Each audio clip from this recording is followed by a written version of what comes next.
আর কতকাল ভাসব আমি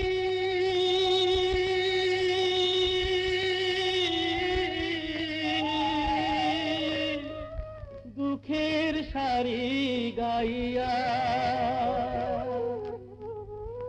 জনম গেল ঘাটে ঘাটে আমার জনম গেল ঘাটে ঘাটে ভাঙা তোরে বাইয়া রে আমার ভাঙা তোরে বাইয়া।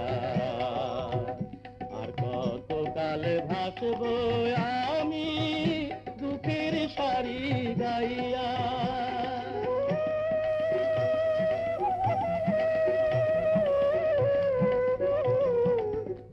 পরের বোঝা বইয়া বইয়া নৌকার দলুই গেছে কইয়া রে। পরের বোঝা বইয়া বইয়া। কবি, এভাবে আর কতদিন ঘর বাঁধতে হবে না? না, কালক্ষেপণ করলে চলবে না। সঙ্গের সঙ্গীকে খুঁজতে গিয়ে এই প্রকৃতির সঙ্গ হারাবো না আমি। আজ এই অপরূপ দৃশ্যের মধুরিমা পান করে একটা সুন্দর কবিতার রূপ আমাকে দেখতেই হবে। পরের বোঝা বইয়া বইয়া নৌকার গলুই গেছে কইয়া রে। আমার নিজের বোঝাকে বলিবে রে। আমার নিজের বোঝাকে বলিবে। রাখবো কোথায় যাইয়া রে আমি রাখবো কোথায় যাইয়া। আর কতকাল। কি খুঁজিছ কবি দিনরাত্রির সন্ধিক্ষণে? আলো আধারকে সরায়, আধার আলোকে নয়। চোখ বন্ধ করিলেও দেখিবে সেই আলোরই বিচ্ছুরণ। তুমি যা করেছ কবিতায় অন্বেষণ। কবিতা সে তো মনেরই আস্বাদন।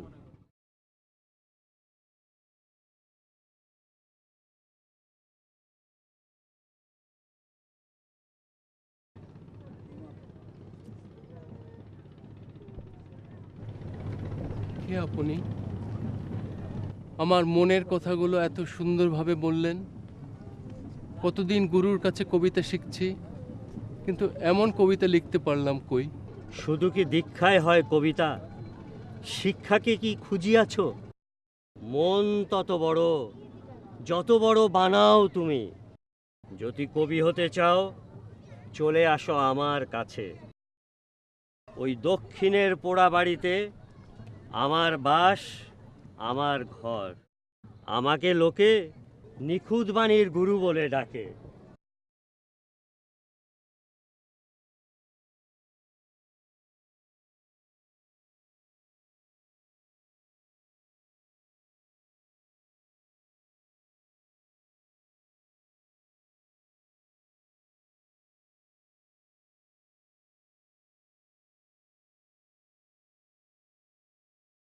আমি রাখবো কোথায় যাইয়া।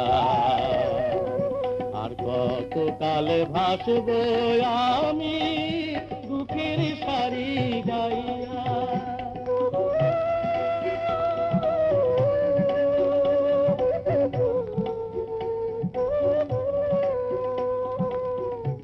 এই জীবনে দেখলাম নদীর কতই ভাঙা গড়া। আমার দেহ তোরি ভাঙলো শুধু না জাগিল চরা।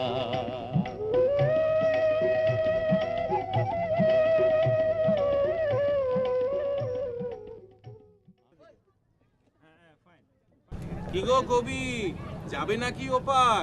যাব, তবে মাছ দরিয়ায়। সে কি কথা, এই সাঁঝবেলায় ঘরে ফিরবে না? ঘর, তার জন্য কি শুধু পারাপার? বুঝেছি, মন হয়েছে ভার। এসো, উঠে এসো ভাই, নৌকায় এসে বসো। এই দরিয়া সবাইকে টানে, কত কিছু দেখলাম। এসো কবি, এসো, আমার নায়ে এসো, আমি তোমাকে বাড়ি পৌঁছে দেব।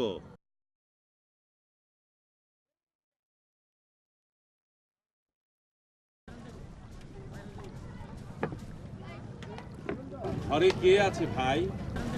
আমার হ্যাঁ গো, তোমার ছেলে মেয়ে বউ সংসার। ওসব আমাকে টানে না, আমাকে টানে কবিতা। আর কতকাল ভাসবো আমি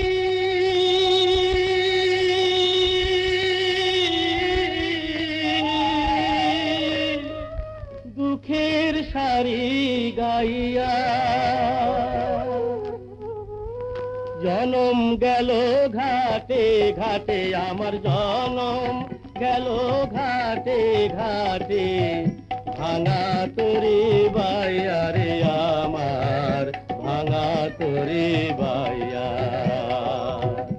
আর কতকাল ভাসবো আমি দুঃখের সারি গাইয়া।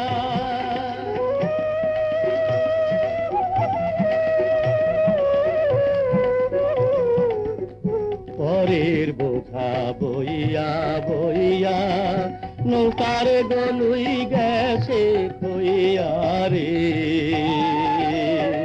পরের বোঝা বইয়া বইয়া নৌকার গলুই গেছে কইয়া রে।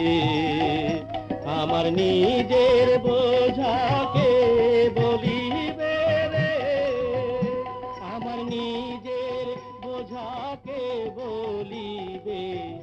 রাখবো কোথায় যাইয়া রে আমি, রাখবো কোথায় যাইয়া। আর কতকাল ভাসবো আমি দুঃখের সারি।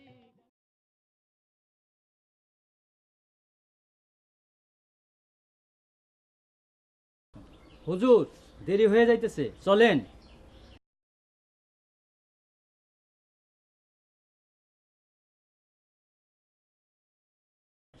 শোনো, জি বাবা।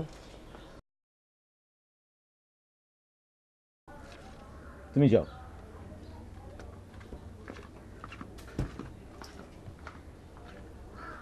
শোনো, তোমাকে নিয়ে আমি খুব দুশ্চিন্তায় আছি। কেন বাবা? বেশ কিছুদিন ধরে লক্ষ্য করছি তুমি সংসারের ব্যাপারে খুবই উদাসীন। কখন কোথায় থাকো, কি করো সারাদিন? বাবা, তুমি তো জানো আমার রাত দিন আমাকে ঘরে বাইরে কেন ছুটে বেড়াতে হচ্ছে। কবিতা লিখলেই যে ঘর ছেড়ে যেতে হবে এমন তো কোনো কথা নেই। বাবা, তুমি আমাকে ক্ষমা করো। কিছুদিন ধরে আমি খুব অস্থির, ঘর আমাকে টানে না। কবিতা আমার পথ বেঁধে দেয়, সে টানেই আমি ঘর থেকে বের হই, সেখানেই বসবাস।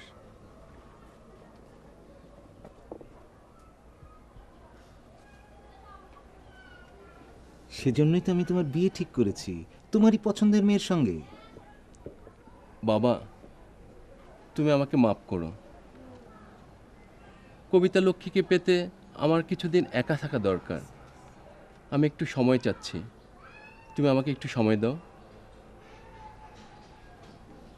তুমি কি আমার কাছে কোনো কিছু লুকাচ্ছ? মেয়েটির সঙ্গে কি তোমার মনোমালিন্য হয়েছে? না না, সেরকম কিছু নয়। মেয়েটি কি তোমার পছন্দ নয়? তা নয় বাবা, ওর সাথে আমার ভালোই সম্পর্ক। বিয়ে করলে আমি ওকেই করব। তাহলে সমস্যাটা কোথায়? কবিতায়। বাবা, তুমি তো জানো আমার কবি হবার ইচ্ছে। বন্ধু বান্ধব যদিও আমার কবিতার অনেক প্রশংসা করে, কিন্তু আমি তো জানি আমি পরিপূর্ণ কবি হতে পারিনি। কবিতা লক্ষ্মীকে পেতে হলে আমাকে অনেক সাধনা করতে হবে। সংসারে মায়া জালে আমি আটকা পড়তে চাই না। বাবা, আমি কবি হতে চাই, একজন পরিপূর্ণ কবি। তাহলে তুমি কবিতাকে সবচেয়ে বেশি ভালোবাসো। তোমার পছন্দ করা মেয়ের সঙ্গে বিয়েটাও তুমি পিছিয়ে দিতে চাচ্ছ? তুমি কাব্যলক্ষ্মীকে সত্যি সত্যি পেয়েছো? বাবা, আমি মনে হয় আমার গুরুজিকে আমি পেয়েছি। সেদিন নদীর ঘাটে আমি আমার প্রকৃত গুরুজির সন্ধান পেয়েছি। তিনি আমাকে দর্শন দিয়েছেন। আমি তার শিষ্যত্ব গ্রহণ করতে চাই, এই জন্য আমার কিছু সময় দরকার।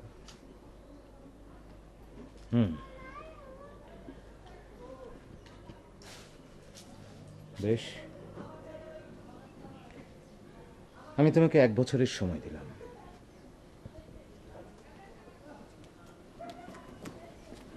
এর চাইতে বেশি যদি লেগে যায়?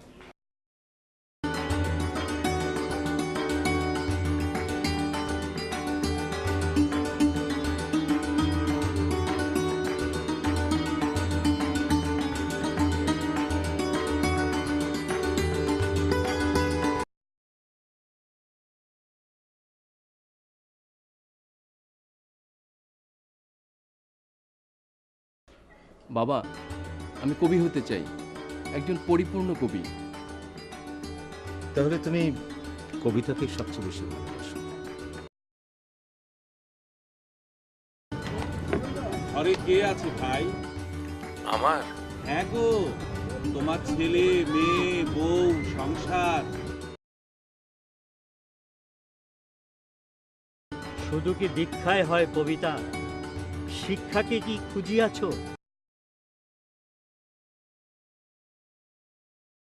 মন তত বড়, যত বড় বানাও তুমি।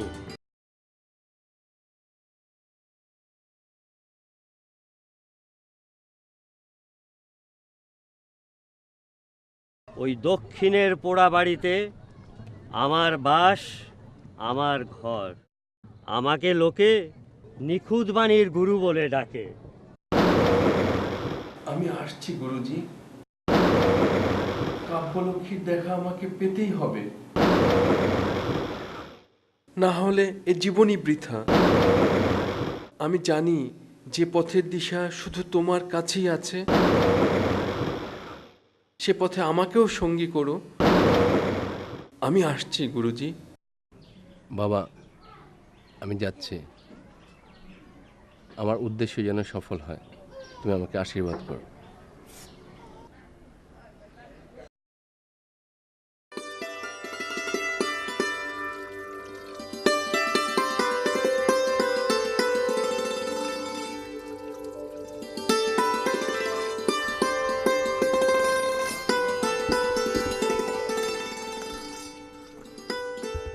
আসসালামু আলাইকুম চাচা। তোমার জীবন প্রতিফলিত হোক এবং তোমার জীবনের সুন্দর আমি আরো বেশি করে দেখতে চাই। বেঁচে থাকো, আচ্ছা, সুন্দর হোক তোমার জীবন।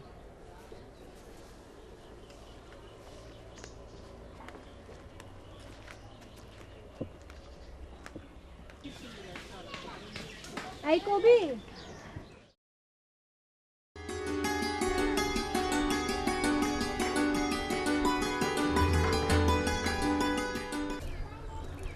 চললে কবি? হ্যাঁ, গুরুচরণে নিজেকে সমর্পণ করব, তাতেই আমার সমৃদ্ধি।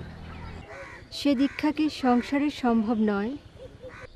না, দীক্ষা নেওয়া হয়তো সম্ভব, কিন্তু প্রকৃত শিক্ষা সেবা ছাড়া হবার নয়। ভক্তি, শ্রদ্ধা আর নিষ্ঠা, এ তিনে মিলিত স্রষ্টা। ভক্তিতেই ভগবান, আর সে ভক্তি গুরুবিনে হবে কিভাবে? তবে তাই হোক, যাও কবি, আমি পথ চেয়ে থাকবো। ফিরবে কবে? কাব্যলক্ষ্মীকে সঙ্গে করেই ফিরব। তুমি আমার জন্য দোয়া করো। আমি আসি।